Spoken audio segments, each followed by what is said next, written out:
All right, a lot of material to cover in this final video, I think. Um, this is on addition of nucleophiles to carbonyl systems that have another heteroatom adjacent to the carbonyl. So what is this? Remember your functional groups. I won't go through these, so these will be up here. Take a glance at them. This is review: carboxylic acids, amides, esters, and what we call acid halides. Electronically, structurally, we have inductive effects, just like with a carbonyl. But notice you have electronegative atoms on both sides of the carbonyl carbon. This is going to have the effect of distributing electrons over all three of those atoms.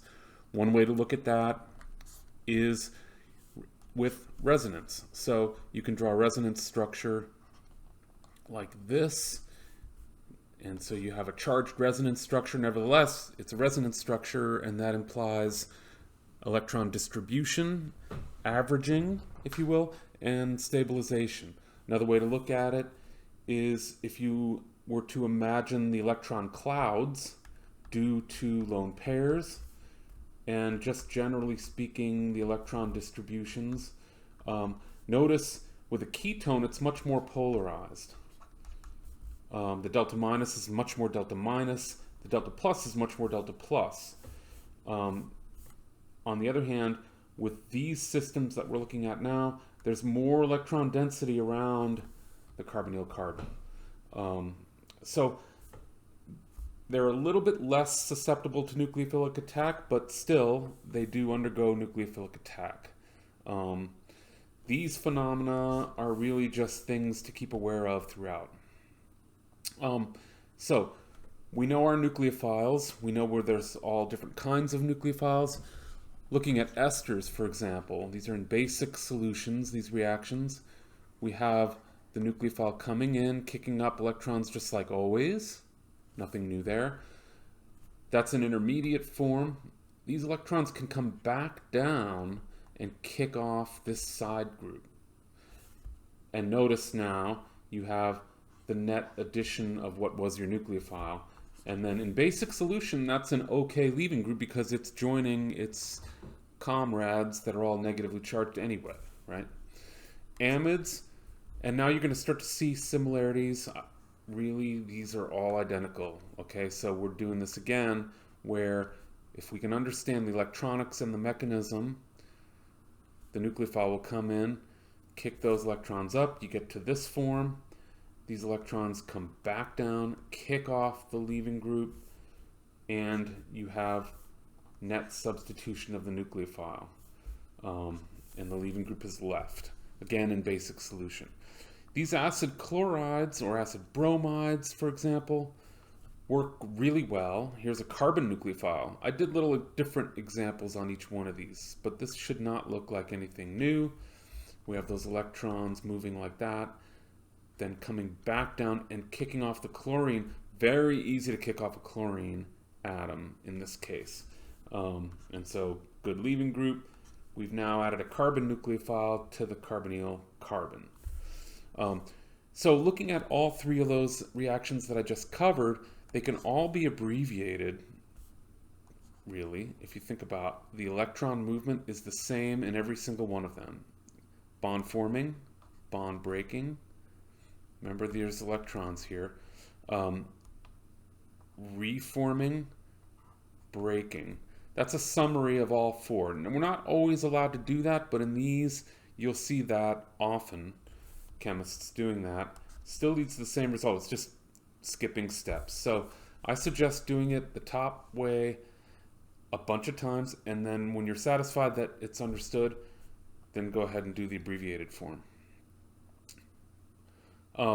Carboxylic acids, the last example, still a poor leaving group, okay? But these would react in this way, same deal, and we can bring electrons back down, kick that off. That's the abbreviated form. Notice you get this new bond forming, the nucleophile has come in, the OH group has left. So, still not a great leaving group, so this is a slow reaction, quite slow. Acid chlorides, on the other hand, much quicker, much more reactive, much better leaving group. Electron movement, abbreviated. Notice we get to that much faster and higher yielding reaction.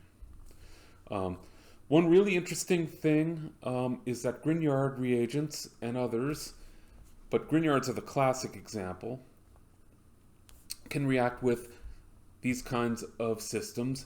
Ester here in this case. So remember our Grignard arrow pushing.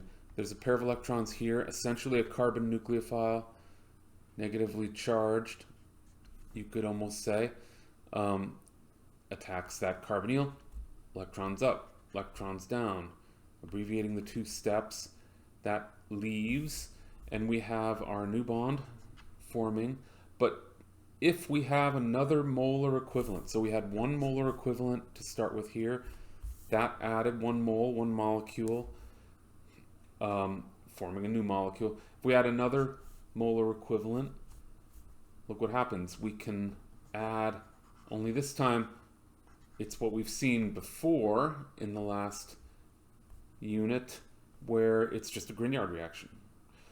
Grignard reaction with the carbonyl carbon, the water protonates. We really shouldn't have, we can take that almost for granted anymore. That's where that proton comes from after the electrons get kicked up onto the oxygen up here. Look, we've added yet another phenyl group. Cool. So if you end up taking Organic 2 lab, which is a third quarter lab actually, we make this molecule in a sequence, in a several steps in sequence, and it works really, really well. It's called triphenyl carbonyl, which is a common name. Okay, so quickly, one of the most famous applications of organic chemistry ever, and I'm going to have to leave this to you to read in the interest of time, but Wallace Carothers worked at DuPont, one of the great polymer chemists, probably would have been awarded the Nobel Prize had he lived longer. Polymers, I'll let you take a look at all this. Introduced us to the world of plastics, for better or worse. Certainly there's some better, but we're also learning the worst sides of it too nowadays. Okay, so polymers are massive molecules made up of repeating units. At first, Carothers tried to link these two units in this way, and we would expect that, but we've already said carboxylic acid's too slow. So he made an acid chloride, and now, same reaction, abbreviated arrow pushing, and look at what was formed, an amide bond, an amide functional group, when those two units link and the chlorine leaves. Make sure you can follow that step right here. This is really critical. Now notice, so now we have what's called a monomer, one unit to begin with, but each end is still functionalized in exactly the same way and can continue to react on both ends, and will, to form, look at all these amide bonds. And if you count up, if you look at the units closely, we have a dimer, we have two monomers linked together. And remember how small molecules are. There's gazillions of these in solution. It keeps going and going, repeating on both ends until you run out of material. We call that a polymer. Polymers exhibit really different properties from small molecules. Carothers later modified this procedure using, and so the name of this polymer, I'm getting ahead of myself here, is nylon. This one was nylon 6,6 because we started with 2 units of 6. Nylon 610, actually 10 carbons if you count them up, and 6 here. I'm going to refer you to this great video, but we have this starting material and this starting material to keep track of. They get mixed, and you can see the thrilling conclusion of this incredibly fast reaction.